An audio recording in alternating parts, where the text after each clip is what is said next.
Karena seperti acara tadi pagi, saya biasanya ada sesi tanya jawab. Mungkin malam ini ada yang mau ditanyakan. Kalau ada yang mau ditanyakan, sebelum saya off-kan, saya beri kesempatan waktu, saya kembalikan kepada MC untuk memandu jalannya sesi tanya jawab. Baik, Bapak-bapak, Ibu jemaah sekalian, kita sudah dengarkan bersama tausiah yang telah disampaikan oleh Kiai. Di antara kita mungkin ada yang bertanya kepada beliau, maka akan disediakan waktu sesuai dengan yang sudah disampaikan Ustaz tadi. Pada Bapak yang bertanya, kami silakan.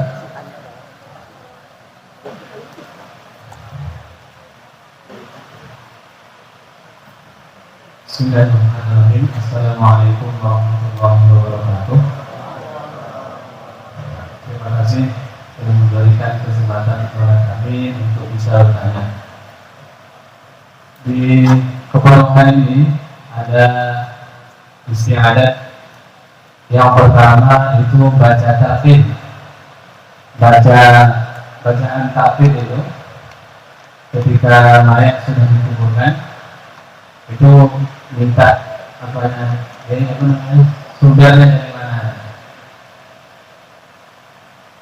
Kemudian yang kedua, di Kota Terngaji, di Kepenuhan ini ada juga kebiasaan yang dari dulu, zaman dulu itu ada namanya penembakan kubur atau mendidikan kubur. Itu mengundang ada istiadat perangkap-perangkap pemerintahan juga. Kemudian diadakan di situ dan doa. Jadi itu minta pencerahan.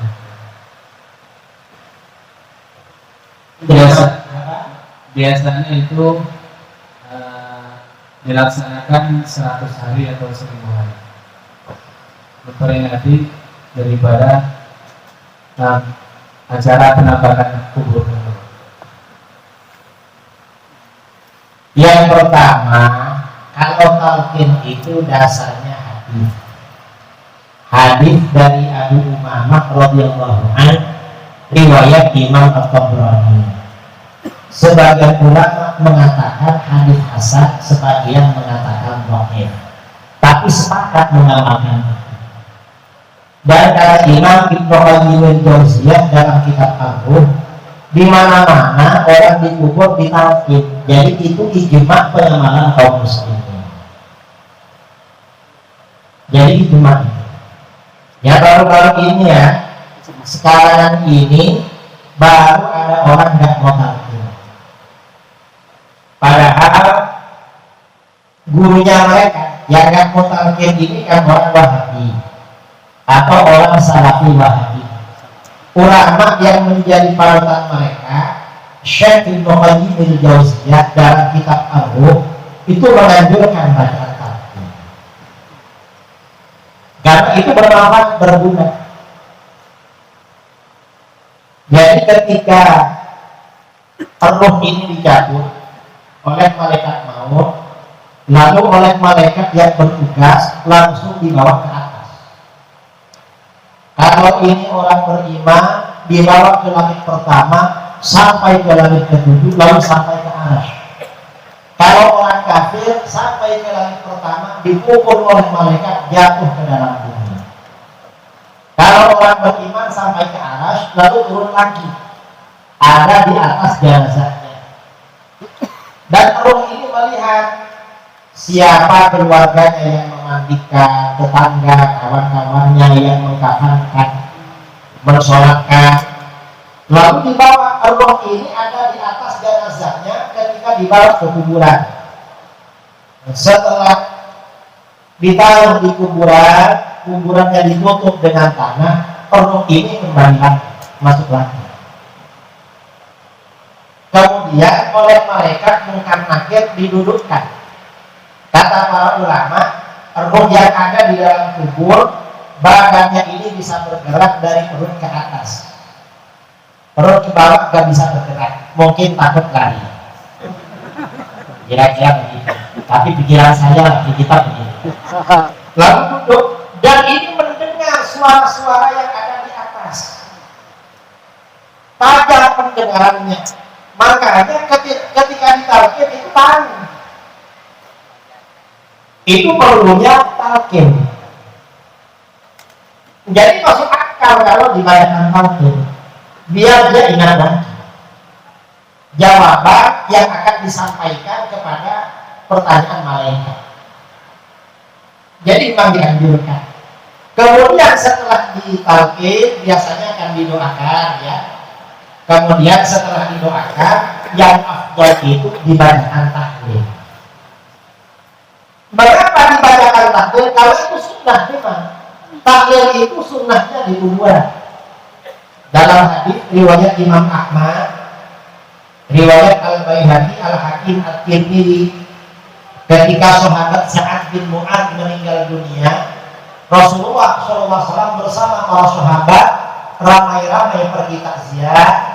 Setelah disolatkan, lalu dikubur. Setelah kuburnya ditutup rata dengan tanah, faja'ala Rasulullah SAW yusabbih fayukabbir fayuhallil. Rasulullah baca subhanallah, subhanallah, subhanallah, subhanallah, subhanallah. Para sahabat baca subhanallah. Lalu fayukabbir, Rasulullah baca takbir, Allahu Akbar, Allahu Akbar, Allahu Akbar, Allahu Akbar. Para sahabat baca takbir. Fayuhallil, lalu Rasulullah baca tahlil. La ilaha illallah, la ilaha illallah, la ilaha illallah. Lama baca.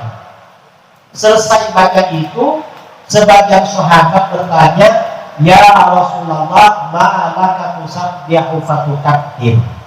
Hai Rasulullah, kenapa tadi baca subhanallah, baca Allahu Akbar, baca la ilaha illallah? Apa jawaban Rasulullah? Rasulullah menjawab, laqad tadayyaqa ala hadzal 'abdi shalih qabruhu. Hamba Allah yang saleh ini tadi benar-benar dijepit oleh kuburannya. Hatta khasyitu an la yufarraja'an. Aku khawatir dia gak dilepas dari jepitan kubur itu.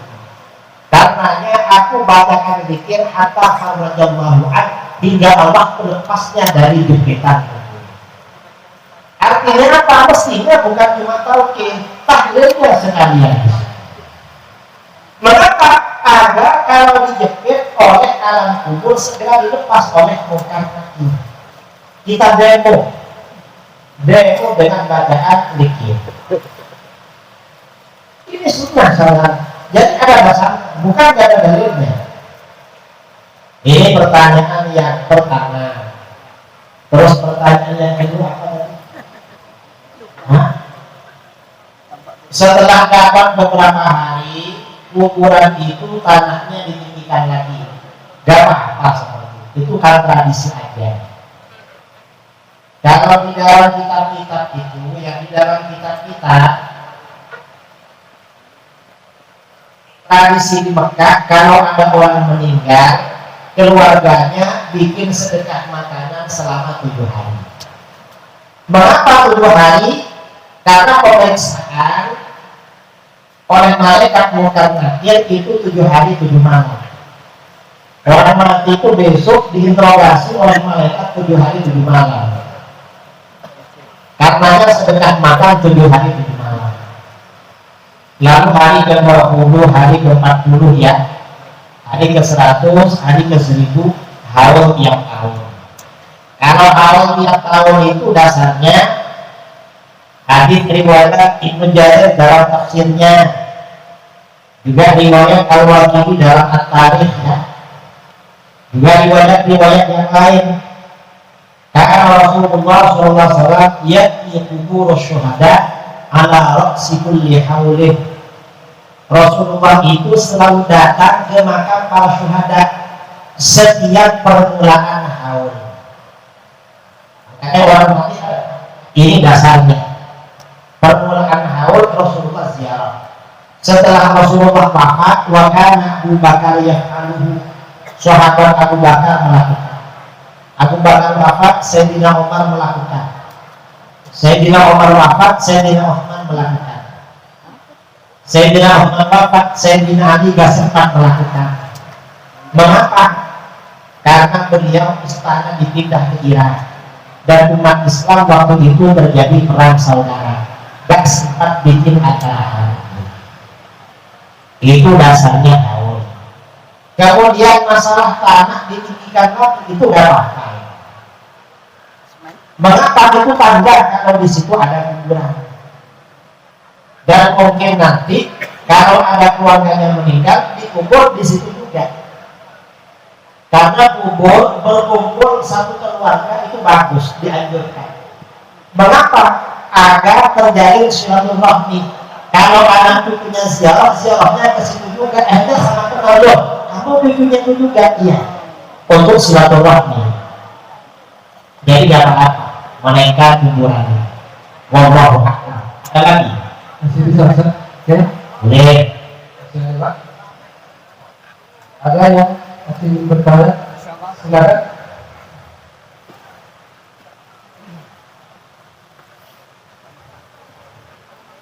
Assalamualaikum warahmatullahi wabarakatuh.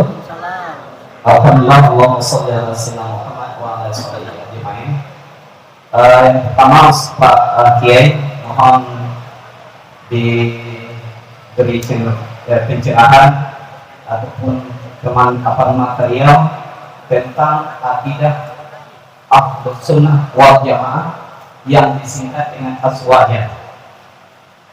Yang pertama. Yang kedua, tentang duniawi dan ukhrawi. Yang telah Pak Kiai jelaskan cukup panjang lebar. Cukup panjang lebar. Namun dalam hal ini yang menjadi pertanyaan bagi kami adalah tentang dunia, Pak Kiai. Kalau kita di dunia, kalau tidak bekerja, berusaha dalam hal berhubungan dengan duniawi, nanti endingnya di ukhrawi, maka bagaimana yang kita kejar melulu ukhrawi, sementara duniawi kita tinggalkan, sementara kita hidup di dunia. Mohon disahani Pak Kiai, barangkali ini perlu pemanfaatan materinya. Terima kasih. Assalamualaikum warahmatullahi wabarakatuh. Assalamualaikum. Yang pertama ya, kita ini harus yakin bahwa kita ini adalah golongan Ahlus Sunnah wal Jamaah. Siapa Ahlus Sunnah wal Jamaah?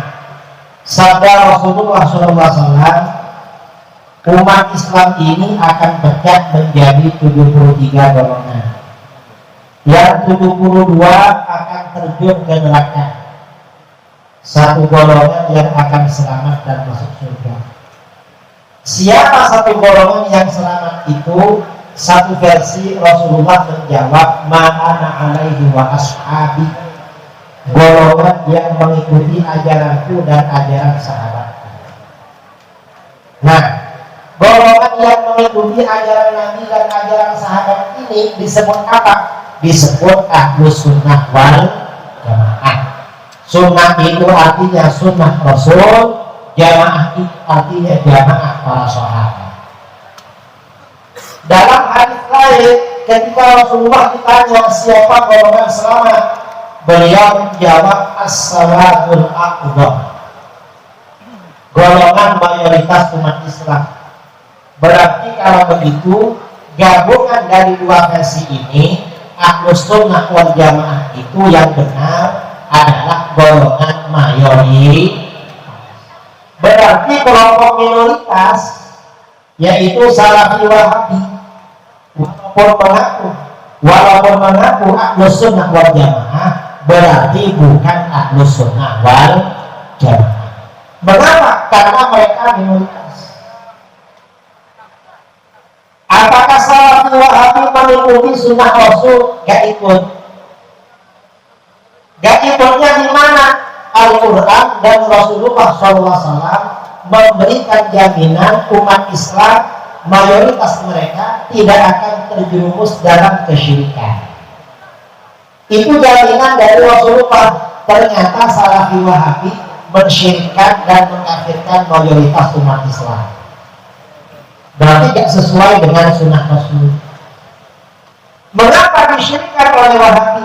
Mayoritas umat Islam itu mengamalkan tawassul, istighatsah dan tabarruk. Kata Wahabi itu kafir dan syirik.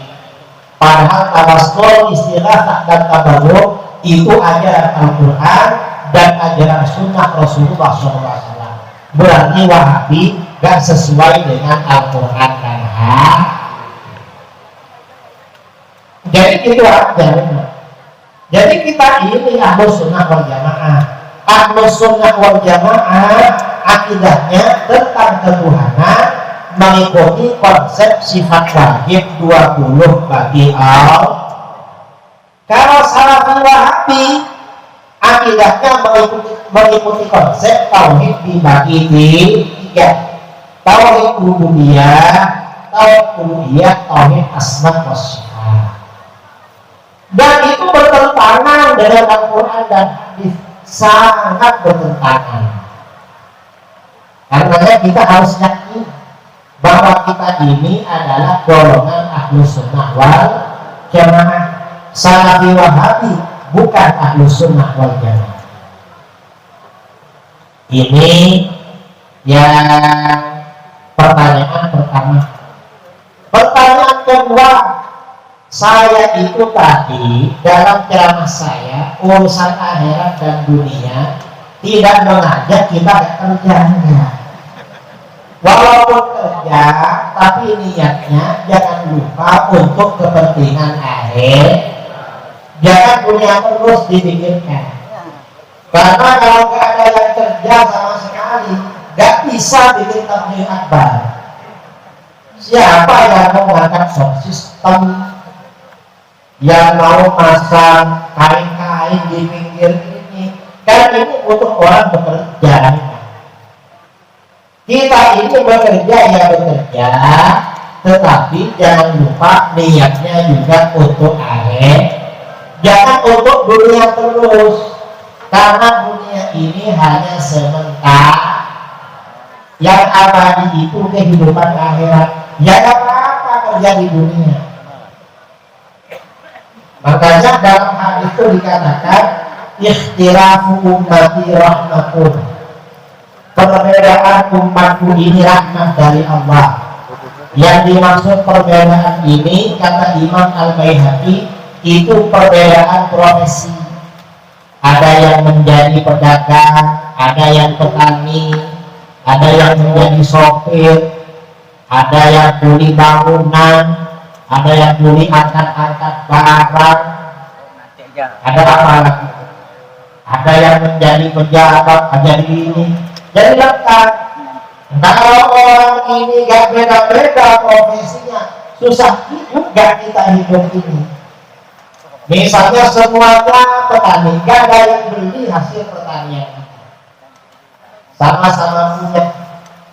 Atau misalnya pekerja semua, gak ada lapangan kerja kalau pekerja semua. Atau misalnya jadi pejabat semua, siapa rakyatnya?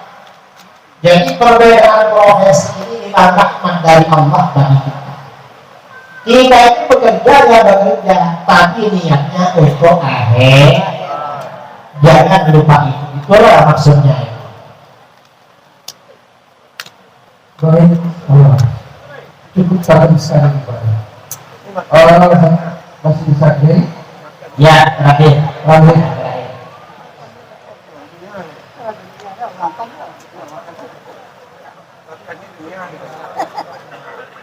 Silakan lagi, Pak.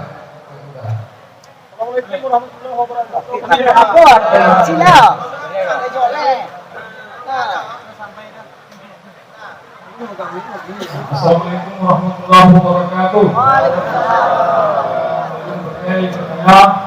Saya Agus Yanto dari Jemaah Tarekat Anak Salafi. Yang saya tanyakan begini, dalam sebuah hadis disampaikan hadis adalah Bukhari Muslim. Kemudian illa mata ibnu Adam inqata'a amaluhu illa min salasin. Pada hukum jahiliyah ini yang terbawa ini bahwa di sini yang saya minta penjelasan daripada yang terakhir bahwa dan salihah yang berundah Ustaz. Ini pengamal ini di tengah-tengah masyarakat kita ini kebanyakan mungkin dari salah satu tahap yang lain dari jemaah ini mengatakan ini berdoa ini tidak perlu orang lain, yang utama itu adalah anaknya, kalau orang lain tidak sampai. Nah, tolong dijelaskan saja. Demikian, terima kasih. Assalamualaikum warahmatullahi wabarakatuh. Waalaikumsalam. Jadi begini ya, Rasulullah SAW bersabda, "Bila matat mu'adana ilqadha amaluhu illa min salat." Apabila seorang manusia meninggal dunia, maka amalnya terputus kecuali dari 3 sumber. Yang 3 sumber ini nggak putus, walaupun sudah mati tapi pahala jalan terus. Apa? Yang pertama, shadaqatul jariyatun, sedekah jariyah, bangun pondok, bangun masjid, wakaf Al-Quran, wakaf sumur atau apa, selama masih digunakan pahalanya mengalir. Yang kedua, wa ilmu yuntafa'u bihi, mengajarkan ilmu yang bermanfaat. Selama ilmu yang diamalkan oleh orang lain, dia dapat kiriman pahala. Yang ketiga, wa waladun shalihun yad'u lahu, anak soleh yang selalu mendoakannya. Ini tidak terputus. Ini maksudnya apa? Ini motivasi pada manusia, pada seseorang agar mendidik anaknya menjadi anak soleh. Itu motivasi pertama. Mengapa? Karena anak soleh pasti mendoakan orang tuanya. Kenapa anak soleh mendoakan orang tua? Mendoakan orang tua itu, saudara, perintah Al-Quran.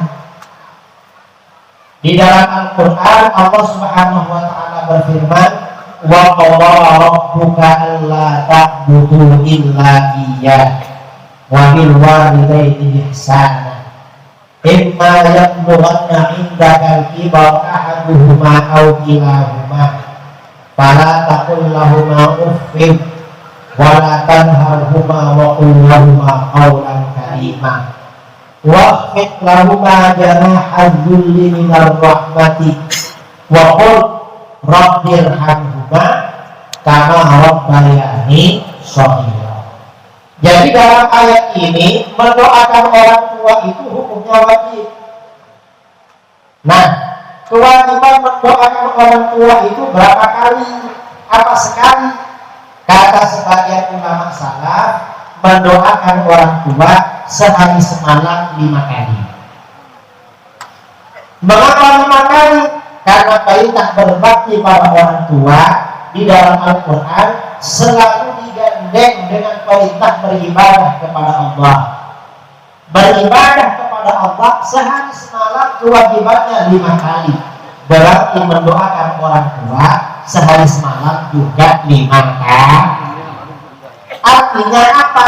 Hadis ini hanya menyampaikan doa anak soleh itu bermanfaat bagi orang tua, dan hadis ini tidak memberikan pengertian bahwa doanya orang lain yang bukan anak gak bermanfaat kepada orang mati. Gak ada pengertian begitu. Mengapa? Karena mendoakan orang lain ini ada dalil lain di dalam Al-Quran. Di dalam Al-Quran Allah Subhanahu wa ta'ala berfirman, walladzina ja'u min ba'dihim yaquluna rabbana ighfir lana wa li ikhwanina alladzina sabaquna bil iman. Orang-orang yang datang sesudah mereka, generasi penerus setelah generasi sebelumnya meninggal dunia, selalu berkata, wahai Tuhan kami, ampunilah kami dan saudara-saudara kami yang telah mendahului kami membawa iman. Nah, ayat ini, di dalam ayat ini Allah memuji orang-orang yang mendoakan saudara-saudaranya yang seiman yang meninggal duluan. berarti mendoakan orang mati itu dianjur karena dipuji oleh Allah. Ini dasarnya.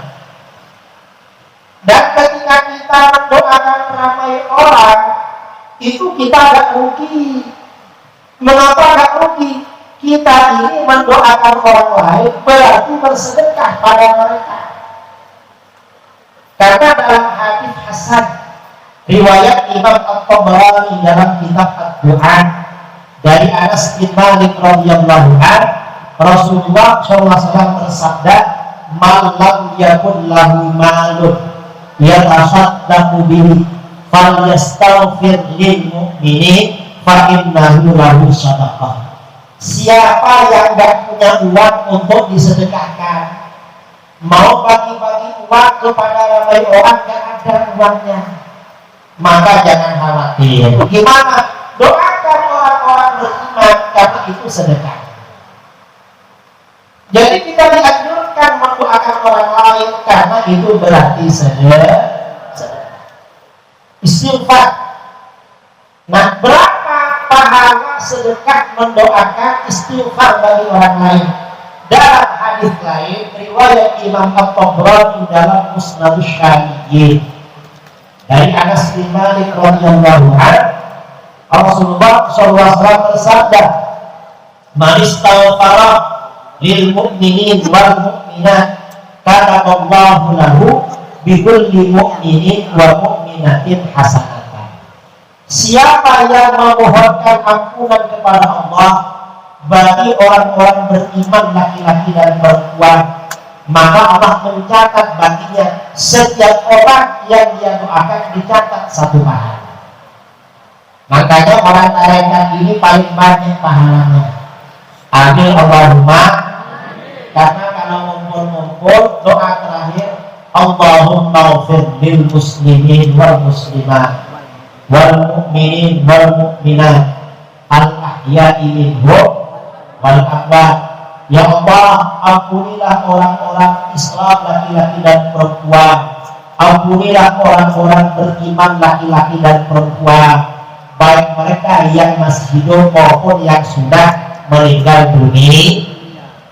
Nah, orang Islam, orang beriman, dari yang meninggal sampai yang masih hidup sekarang jumlahnya berapa?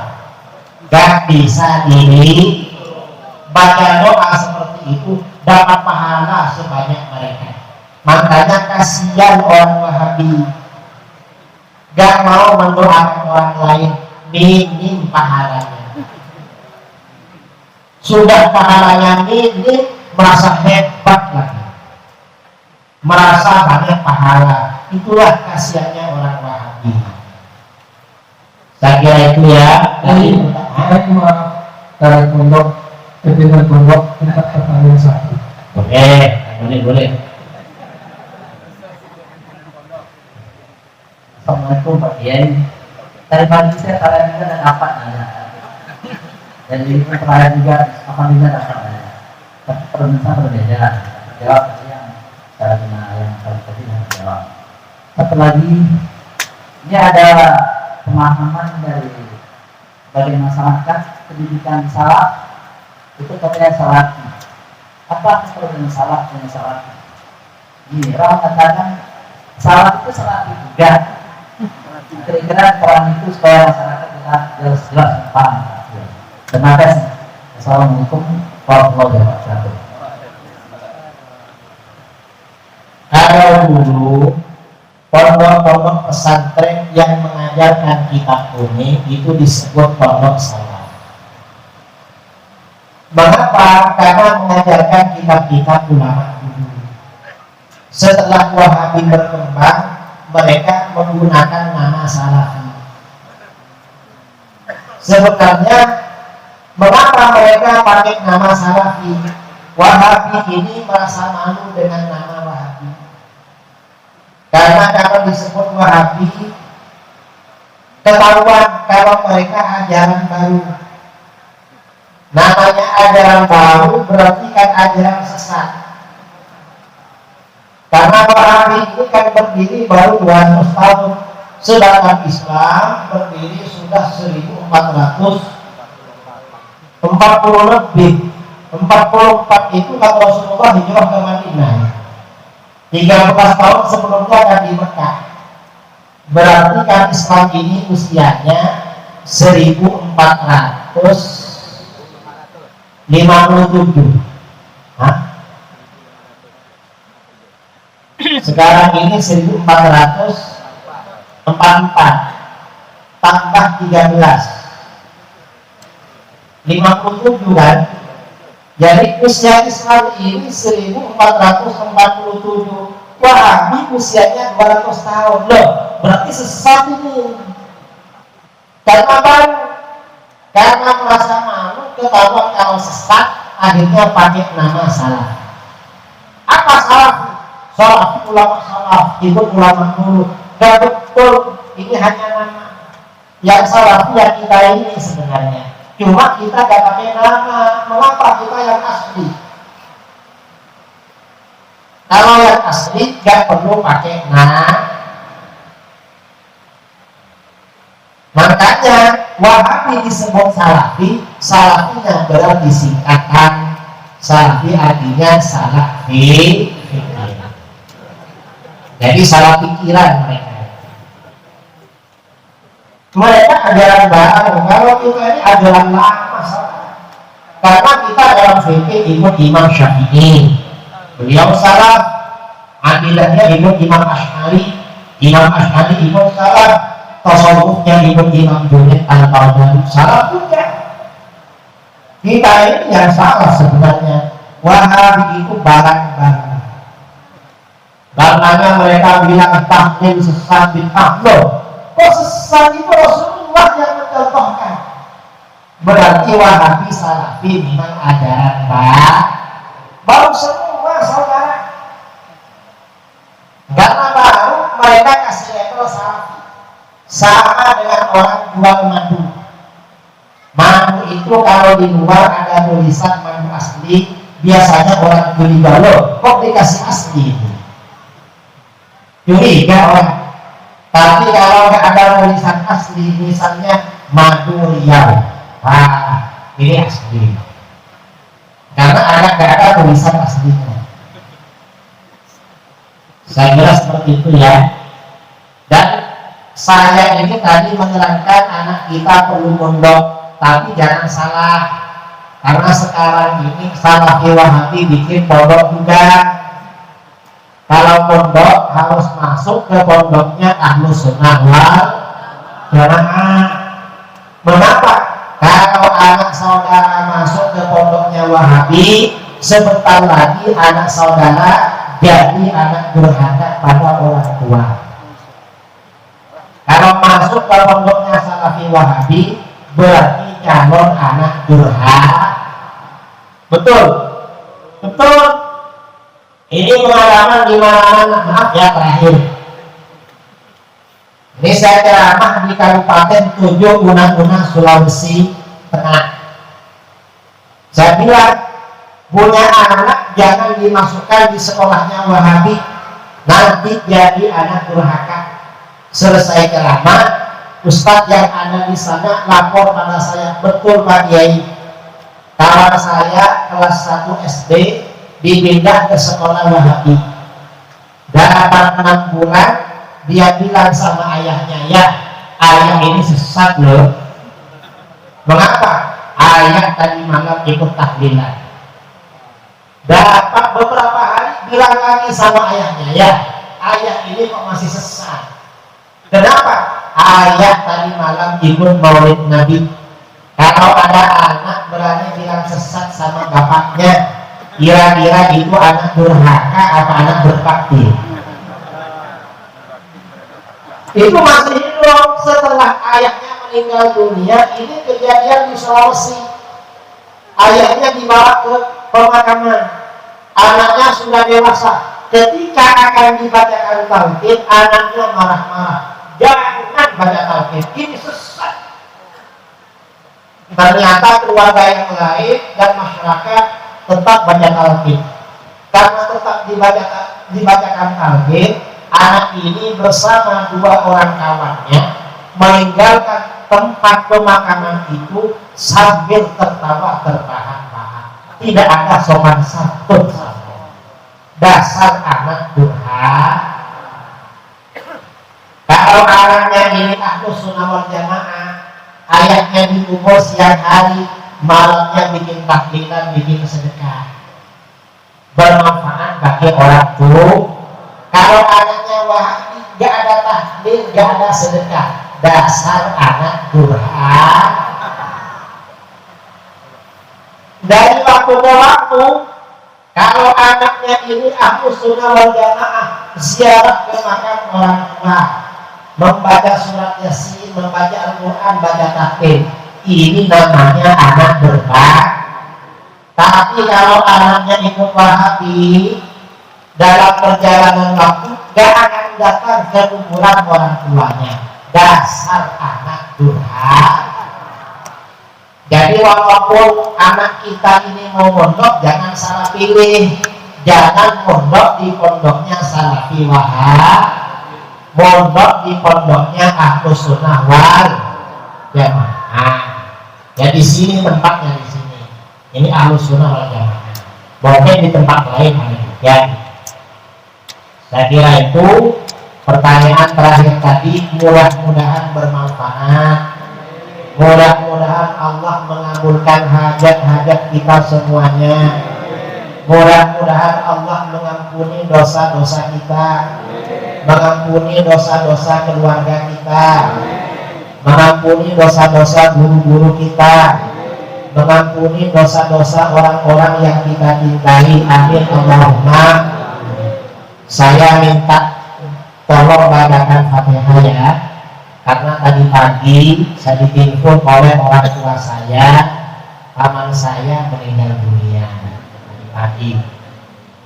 Mudah-mudahan beliau diampuni segala dosa-dosanya, derajatnya ditinggikan di akhirat, kemudian juga kebaikan-kebaikannya diberikan pahala yang berlipat ganda, anak cucunya dilindungi oleh Allah jadi anak soleh dan solehah.